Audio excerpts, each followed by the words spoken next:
Okay, so guys, this is the spoiler-filled section of the review. If you have not seen the film, don't listen to this part. Or if you don't actually care about spoilers, great, you can listen in. I mean, there's actually not that much to spoil here. That's you know what? That's a good point. There isn't. There's not. It's not like no, because so I many told bombshells. everyone it's the first film again. So yes, so that's okay. Yes. Anyway, sorry. Somebody needs a nap after this, by the way. Oh my god. I don't know if it's also a little bit hungover that I'm just more annoyed about this. Anyway, look, we want to get to the subplot. Jesus. Drinking on the job. Want to get to the subplot about Spider and the Colonel's relationship, right? Is that the subplot you really want to talk about first? Yeah. Well, can we just? I have more to say on that subplot. So can we just jump on to Sigourney Weaver's character first? Just because yes, Kiri. There's not much I have to say on her. That I don't really care. So Kiri, I don't know if everybody knows this, but Sigourney Weaver's in this film. She plays a small child who has a crush on a human boy. Hopefully Sigourney Weaver stopped there and didn't take it any further. And that would be awkward. So very early on in the film, in the first 5 minutes even, you're introduced to the idea that. So this is where I kind of forget. Sigourney Weaver definitely died in the first film. Yeah, they tried to resurrect her and then it didn't work. They tried to do this thing what they did to Jake. Is that right? Yes, right. At the end of that film. So what they did is they kept her avatar body in suspension. Yeah. And then they say under miracle circumstances, the avatar body became pregnant. Yes, at that point, I had a wee giggle to myself. I'm like, they're not suggesting what I think they're suggesting. Either two things that they were suggesting was Jesus, or that somebody just raped this unconscious avatar body. Oh my god, Jesus! Mate, that's generally what I thought. Oh, I was like, really? Are you saying? Mate, I was like, that's what I was like. Are you thinking? Because I was like, I knew they did the transfer thing, and I was like, did they just leave the body there? And somebody went, all right, I'll have a go. See, this is like censored. Mate, this is censored. Sorry, what the hell? I was really confused. I was like, what are they trying to suggest there? But we have a child, Kiri, who was Jake and oh shit, I can't remember her name again. It's gone. Natiri.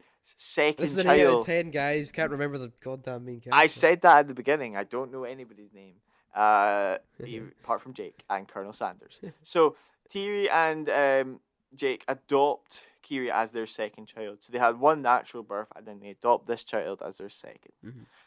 And throughout the film, you're introduced to the idea that Kiri might have, like, something's weird with her, right? Yes. And I was just kind of like, okay, right. I was like, you're not going to make like an autistic Navi or anything, because that won't work out well. That's just what I kind of felt they were doing. But so it suggested that she actually has some connection to the planet, a bigger connection, spiritual level. Yes. The spiritual level, which annoys me because I would have loved to have seen that more than the other. I was like, I would have loved to have then just delved into that more than the action, because like you said, we have a great interaction between one of the sons and a whale. Like, the whales just talk to people in this, by the way. That took me by surprise. They sing songs and stuff. Yeah. Incredible. I got confused very early on because I was kind of like, why are they all talking English? And then I realized that there was that one line where it was like, oh, Jake went, yeah, it's now like I've been doing it so much that it's starting to sound like English to me, and I'm like, so then that was them. That's them going, guys. The reason we're not speaking in the language with the subtitles now is because, look, I'm telling you, it's like English. So we're gonna be that annoyed me at times where it would be like when we finally got with English characters, and then they would jump back to talking Navi. I was like, right, okay, I have to keep track of who actually. For me, it was just like, you don't. Like, if he never said that, and they're obviously all just talking, like, so we understand them, so they're talking English to the audience, but to them they're talking in their native language. I understand that's what you're doing. You don't have to specify that. Obviously, you're not talking English. It was when they specified it, that's when I was, like, confused, and I was like, right, who's actually talking human, and, that's what. But anyway, so yeah, Kiri has, like, a bigger connection, and they're later on, in the kind of later half of the film, she interacts with the Reef's version of the World Tree, which is underwater.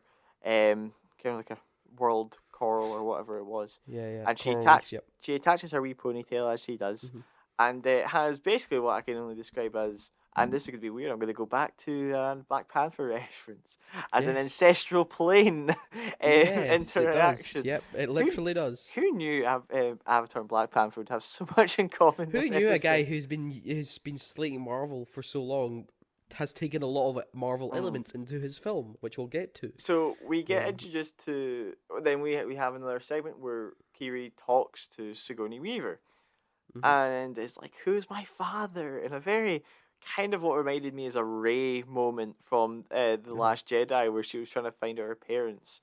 And that's where we kind of leave it, because there was a wee thing. I mean, like you said to me yesterday, I want to say that this film does do a lot more of like opening up sequel ideas than the first one, I feel, because now you have this idea where it was like, she can't interact with the normal tree because she has like epileptic fits, and we can't do it again. And then she demonstrates some really incredible powers in the water world, where near the end she was able to kind of like conjure these little glowing fish to help guide her family out of her sinking ship. Love a good sinking ship, by the way. I think James Cameron went, I love how James Cameron just like, I want to do Titanic on Pandora. Let's Titanic this fucker. Well, actually, it's more like the Poseidon, but whatever. Right, anyway. So, sorry. I was interested by... Kiri's character interested me. I was kind of... interested in my world-building like brain. I was like, wait, let's see. Is this some sort of like, half Ave, Navi, half human thing? What we got here? So I was interested. The planet has created this person. And see if the next film advertises that is going to go heavy on like, who is she and what is that? Yeah. That would be the only thing that would probably actually want me to go and see it. Is that I'm kind of interested to see what we're gonna get with this character. I'll tell you what, the next film is going to be their Bridgetown, something. That's what they call their site. Bridgerton? That's going to be fully built. Bridgerton, the Netflix show. It's just without the R. You're right. It's Bridgeton. You're right. Is that that was the plot? That wee colony the humans are making, they were building. So that's probably going to be fully operational. So the humans have a full-on colony. They're either going to be the Navi, or going to be like, no, me too. It's either going to be the humans go and attack the tribes again, or it's going to be the Navi all have to team together. No, let's finish this once and for all, and let's take the fight to them. Oh, that's good. That's a good line. Plus, we're going to be introduced to a new part of the planet with new Navi, and that'll be the film. Fire Navi. Fire Navi or something. Anyway, just tell you that's how it's going to happen. And Stephen Lang is going to be back. Yes, I love him. Anyway. Oh well, right. Yeah. Okay. Let's move to the subplot. Yeah, because I'm done with Kiri. We didn't mention Spider much in the non-spoiler section, but Spider was a child who was left behind when the coloners got told to go home. So this and the reason he could go home is because he was a baby, and you can't put babies in cryo sleep. Right? Which I think is a very good health and safety. That was a nice touch, actually. I was like, okay, fair. And it made a lot of sense. I was like, I wouldn't put that's a cool. baby. That is actually a very logical reason, right? So then this little kid is obviously raised by the Navi, and he's kind of like an adopted kind of surrogate son, and also really like best friend to Kiri, really. Oh yeah, but then it's found out the sons and everything. But then it's found out, and the whole. I actually didn't really mention how weird the first 50 minutes of this film was. How kind of it was oddly paced, like it was weirdly really rushed. I don't know if you felt that, but it's just kind of like, we're doing this now. Stephen Lang's back. Oh, okay, we're invading. We're blah, blah, blah. I would agree that's maybe where I was saying that this film didn't feel like 3 hours, because that first 50 minutes kind of flew in, because you were saying. It felt a bit iffy to me. Anyway, so of course it's found out Stephen Lang's back as a Avatar guy, and then Spider. It's actually 2 kidnapping things in this film, like a goddamn Disney film. I mean, is it technically owned by Disney? 2 kidnapping sequences again, and they have to get saved by their parents, of course. So Stephen Lang then finds out that Spider is actually his son, the son that he left behind, and now Stephen Lang is trying to... I don't even know his real name, so I'm just calling him Stephen Lang. Stephen Lang has to sort of kind of wants to sort of kind of take him in and sort of be a father to him. And this is my main problem with the subplot, is that for me, Spider's a character's motivations don't really. It's not even the sense where it's like his motivations constantly fluctuate, and it's not like, oh, the character is like a guy who's trying to play both sides, so he always comes out on top. Sunny reference. He's not trying to play both sides for some reason, right? He's genuinely like, and they don't lean into it enough. So he's like, oh, he's really confused about his identity or anything like that. He just kind of goes along for the ride. So he's a Navi his whole life basically, and then goes, just, oh, fuck it, I'll just join my dad now. And there's this, it's weird because we spend so long in the water village, and then like half an hour goes by or something, and then we jump back to Stephen Lang and Spider, and they're like, they're raiding together on a pterodactyl thing, and I was just like, what the fuck is going on? They've just like bonded off screen. I'm like, what is happening here? And then we get to obviously Stephen Lang being a bastard and terrorizing a village, and then he's like, Spider's like, no, and he's no, like, Daddy, no, but then no.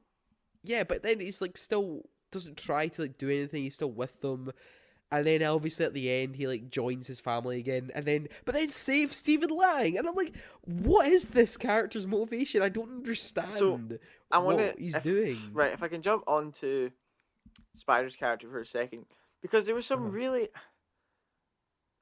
there was a wee kind of plot thing that I felt was just left untouched, where Neytiri always said at the start, she was like, she was always a bit hesitant of Spider because Spider is one of the demons, even though that Spider is the best friends to like all of her kids, and she's always a bit hesitant to them. But then at the end, in the climax, where Stephen Lang's characters got Kiri by the throat, Neytiri takes Spider by the throat. She doesn't give a she doesn't give a shit, and cuts him, and genuinely is about to kill him. Yeah, and I was kind of like, also I would have loved there to be a wee bit of a conversation after that. There is, that's the thing. Obviously, that's going to be a sub conflict. That's going to be obviously a conflict in the next one. But there isn't even, once that whole situation is resolved and he goes back with the family and Jake hugs him or anything, there's not even like a 2-second shot to be like, she's like pissed off and then he's like afraid of her or something. There's never any reaction between her and him because, that he's back in the family. There is absolutely nothing. Spider is like another sort of adopted child to Jake. Jake clearly does care for Spider. Jake has nothing to say in Neytiri about almost killing him. And I was a bit like, exactly. I feel like, that there needed, because like there was a wee thing at the start of the whole Neytiri saying, "Oh, he's not one of us," which made I was like, right, so there's gonna be a middle bit, which was the whole almost killing him, and I'm like, right, so where's the conclusion to this? Like, does she kind of finally accept him as the family, or something? No. Nothing. That will that's definitely saved for a sequel. So it's gonna be like in our family. To jump conflict. Back on the Stephen Lang and Spider thing, that really pissed me off. There had no need for that to be a relationship, a connection. You could have easily done it as another, like, you could have tried to push the whole thing that Stephen Lang's a human in an avatar's body, and then Spider feeling like he's a Navi and a human's, like, a human body, you could have had that being a connection somehow. Like, they could have bonded over that. The idea that, I don't understand, like, I would have loved, how James Cameron said, like, the studio gave him 2 pages of notes for this. If the studio's thing was to say, oh yeah, can you make him his son? Absolutely stupid. I really hope James Cameron wasn't dumb enough to make that decision. I think it's all, no. He has full control over this. He told the studio to fuck off with the notes. So if the studio were like, oh, by the way, can you fix the Spider issues? He probably told them to fuck off, right? There's no one, I'm sorry, when it comes to stuff like this, 90% of the time I'll be like, oh, we don't know if it's the studio, the director, the writer, or the cast, whatever. We don't know who causes such problems when we have issues with things. But I'm willing to bet my life that the fact James Cameron had 100% control over the script and did that because guess what? Making Spider Stephen Lang's son is the simplest option, and the story is incredibly simple. That's so why annoying. He's done that. That's why he's done that, because he wants to keep it all as simple as possible. They make it simple, but then I'm like, my solution, I think, would make it maybe not a perfect solution, make the story 10 times better, because that solution that they chose was god awful. Like, have any other connection, and like, but sort of staying on Yeah, I don't know. What are Like you the gonna whole say? so the whole idea of Spider saving him, right? Uh-huh. Which I'm also pretty sure he couldn't, because I was timing how much he was unconscious underwater, and I'm like, Navi are pretty good. I don't think they're that good. Like That was the other thing that just great. It's just like, fuck's sake. They instead of in the next film, I guess Spider could feel very conflicted that his family killed his dad. You know what I mean?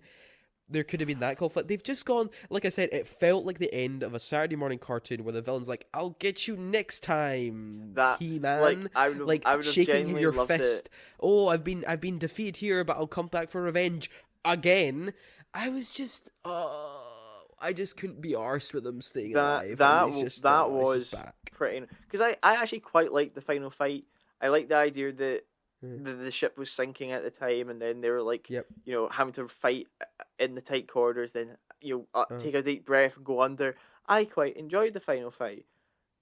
I did pick up on the 1.25 speed issue at that time. That I did, that did actually appear to me. Mm. And then I was like, cool, he's dead. I'm pretty satisfied with that villain death. And then it's like, Nope. I was worried. What I was actually worried about initially was I was Yeah. like, are they gonna turn around? Is the end of it gonna be like that general turn around and she's showing that she's got like 20 of his clones ready to go? Like, I was actually more worried it was gonna be like a classic, Linkin Park's playing. She turns around, don't worry, we can just try again. And then she turns around, she's just holding that memory thing, and then just plugging it in to download it into another body. That's what I was actually concerned about. So like, I was pissed off that he lived, but I was a bit relieved that it wasn't going to be a 600 clone scenario. Yeah. But like when it on more villain stuff, they also have this Australian guy, right? This Australian poacher who's like, I don't care. But once again, he saw Stephen Lang's performance in the first Avatar film and went, I'm going to double my cartooniness than him, right? And he just goes, oh yeah, okay, let's make some cash, and just like, this isn't. I'm not trying to do an Australian accent, by the way. I'm just like, this is just me putting on a voice, I guess. Like let's just make some cash. Oh, I'm such a bastard. Look at me being a bastard, killing all these whales. Look at how much of a bastard I am. Oh, I'm such a bastard. I'm just like, fuck off. And he's wearing like a gun. He's like, I've got a quarter to meet. And he's like, And then there's a line, and then Stephen Lang's character goes, "I'm only gonna ask nicely." And then the guy turns, well, when you're in, you're all in. And then I was just like, God. It's so bad. And the fact is, he's just this guy. It's so funny. I found his costume design so funny. He's just literally in like swim shorts. And it looks like, it's not a Guns N' Roses t-shirt, but I was like, it looks like a Guns N' Roses t-shirt. And he's got a life jacket on. He's just like, oh, I'm such a bastard. I just love being a bastard. We do this all to get some whale oil that makes us fucking immortal. Okay. I was like, I can't believe this character exists. I really couldn't believe it. Was that what you're trying to suggest, the whole spice and Dune thing? Yeah, because in Dune, the spice properties actually can make you live longer. Yeah. And then that's what I was like, and then it was like, we got this thing from a foreign planet that makes you live longer. I know the spice in Dune does more than that, but I was just like, that was a bit Dune. It's when you said that to me, and I was like, these fuckers aren't going to try and do like interdimensional travel, are they? Like, that's what I thought you were suggesting. I was like, is this going to end with like the Navi? No, it's just a little thing. I was just like, that's a bit. Nah, I was just kind of like, okay, and that like, but look, whale oil, sure, cool, that's fine. Yeah, that's the thing, and it's just like, it's annoying because actually the scene where like Kate Winslet's character and all that go and see like the dead whales that they dump in the ocean again. I was like, that was quite effective.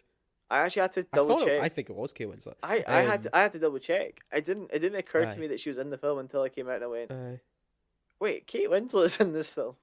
Yeah, I mean, they're all Kate blue. Winslet and like go and see the dead whale, and she's upset because that's like the whale she bonded with, and that was like a good scene. And it is kind of sad, but I was just like, why? Mental way of the bonding in the whales, by the way, having to actually go in the mouth.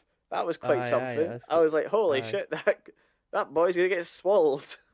But just from the antagonist perspective, I was just like, I just can't believe how stupid it is, honestly. I have one last. I mean, yes, the Australian guy was fucking so annoying, right? Yes. You know, that was such a dumb move. One thing I was kind of glad, which early on, where I was kind of like, it was these like jellyfish that wrap around their back, and it's like, yeah, these are just you can just breathe underwater like with these angel wing sort of things. Yeah. And I was like, oh, is this going to be like a final moment? Someone's about to drown and they get one, and they didn't. And I was kind of like, I was actually kind of glad. I was so like, I just felt because weirdly Kiri, who early on showed an incredible ability to hold her breath for so long, actually has one, and I'm kind of like, you're probably the least likely person that actually needs one. Yeah. And then she just gave it to her mum because she was like, oh yeah, you've been fighting for quite some time, you probably need one. Oh, by the way, one of Jake's sons dies. That's about it. Yeah. Oh yeah, that happened. Like the son and it was that the has one. Like I said to you before the thing, it's like they killed the son that no one cared about, the one who has like much lesser screen time, and it's like, all right, that was dead. That was genuinely it. What I also kind of I occasionally was annoyed about was just using the youngest daughter Tori for like emotional blackmail on the dad. Like it's any time that they were in a like difficult situation, they always happen to have the youngest girl there, and it would always make the parents extra at like we need to go get our kids right now. Like if it was the other three, they'd be like, they're teenagers, they'll be okay. We can leave them for 10 minutes. Another insane eye roll I did in the cinema was when the bullying scene happened. And like I've got you know what kids... this pinky does? It makes a fist. Just with the and he's like, you know what you are? You are a freak. And I was like, oh, cheers, Riverdale. Like I just like I was like, I can't believe how terribly this is written. This scene. I was just like we don't get along. We're different tribes. You know. I was like, just piss off. So like to finish it up, if I was to make this film better, which I'm cocky enough. Obviously, a master, James Cameron should look at you. But he should because I'm better. Nah, I'm joking. Okay. Please don't at me. There's definitely 40 minutes I could tweak out of this film. Yeah, I think it's too long. I would say I think it's simply too long. Fix some of the characters. That's gonna take a while. Reduce the frame rate. Oh, thanks for thinking of me. And then take that Australian fucker out, and we're all good. Then I'd be pretty happy. I'm still quite happy. I could be give it an 8. Happy. That's a strong number. I know. I'm probably jumping down to a 7 actually. I know. So people are gonna watch the spoiler-free section. Wow, this guy really liked it. That's the thing. I don't talk about the spoilers, and a lot of my issues were with the spoilers. Yeah, which I think's kind of then dumbed it down a wee bit. I can go back. You can go back and edit it. Wait, here we go. 1 minute. I'll just say 7, but then you'll be like, how can you double my 4? And then everybody's mask. Just leave it. It's fine. Fuck it, make mine 3.5. I don't care. So, anything else you want to touch on before we wrap this up, Kyle? Are you good? He's stroking his chin. Yeah, I'm just thinking. I'm trying to predict the box office here. It's going to be massive. Apparently it's predicted to have an above $500 million opening across the world. It's going to have 120 million in China, specifically. North America will be north of 150 million. Wondering, it's going to be massive. It's going to be massive. I'm asking you now. I think it's too bold to assume it will beat the first one. I don't think it will. No, it won't be the highest grossing film ever made. Do you think it will beat Infinity War or Endgame? Endgame, no. Infinity War's just over $2 billion. Mm-hmm. Honestly, look, I can see this film making about north of $1.5 billion. It just, look, from my reaction, I'm absolutely no interested in seeing this again. Really? But I don't know if you can tell. I do not know if you can tell. Me. But honestly, like, I know it's just the internet, and I know it's like, what can you take seriously? And I don't know how, honestly, like, I saw it with my friend Matt, and he was like, yeah, it was alright.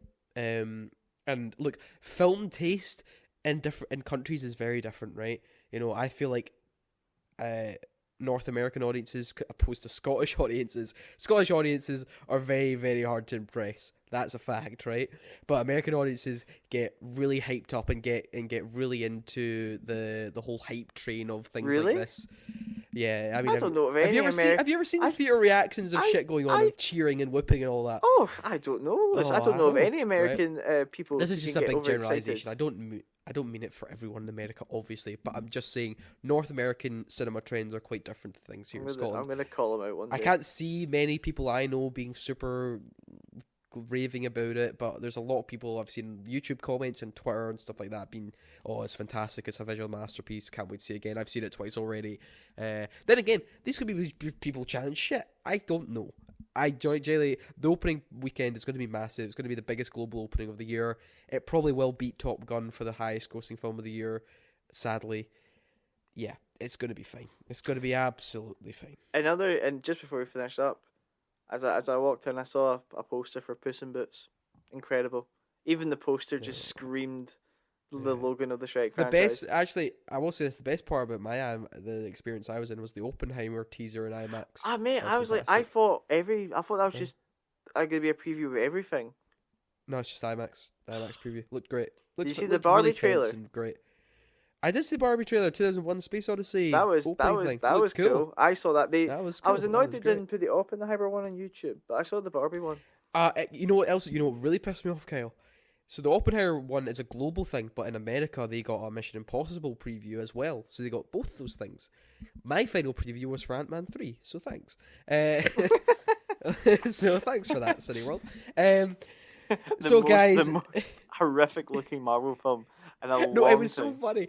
I was very often. It was so funny that see the trailers we got. So it started off with like Dungeons and Dragons, okay, whatever, and then it goes Creed 3 IMAX preview, and I was like, oh wow, they're going. It's all real. It looks so real. This is a big sporting thing. Like there's no CGI. It looks great. John Wick 4 trailer. Wow. Oh yeah, we got the John Wick 4 trailer as well. Real choreography, no CGI. Looks fantastic. Then we got the Oppenheimer trailer. Oh my god, look all these. He's literally created real explosions to mimic the bomb and all that stuff. I was like, wow, this looks so real intense. Mission Impossible 7 trailer. Wow, look at all these cool real stunts, all that. Ant-Man 3. Just Ant-Man 3. It's like, they're on a goddamn blue screen. That's all I can see. Anyway, we're ranting about other shit now. Look, we obviously gave our Avatar 2 thoughts in the spoiler-free section. Kyle's now changed the score to a 7. I'm still sticking to a 4 for me. Not much else there. This may have been a bit all over the place. I can already see people thinking I'm a little bitch in the comments because of my frame rate rant. I don't care. It's just the way I feel about it. So yes, that'll wrap up our Avatar 2 review. And on our final show of the year, so on the 23rd of December, we will have our Christmas special where we talk about our favourite Christmas films, obviously because we're in the festive season. Films I love and all that nonsense. All films are at 48 frames per second. Oh, all those films, Kyle, I love are at 24 frames per second. I know the 1966 Grinch was the first film to ever be in 48 frames per second. Oh, fuck off. Anyway, we gave our opinions on Avatar: The Way of Water, but at the end of the day, those were just our unwanted opinions. Thank you very much.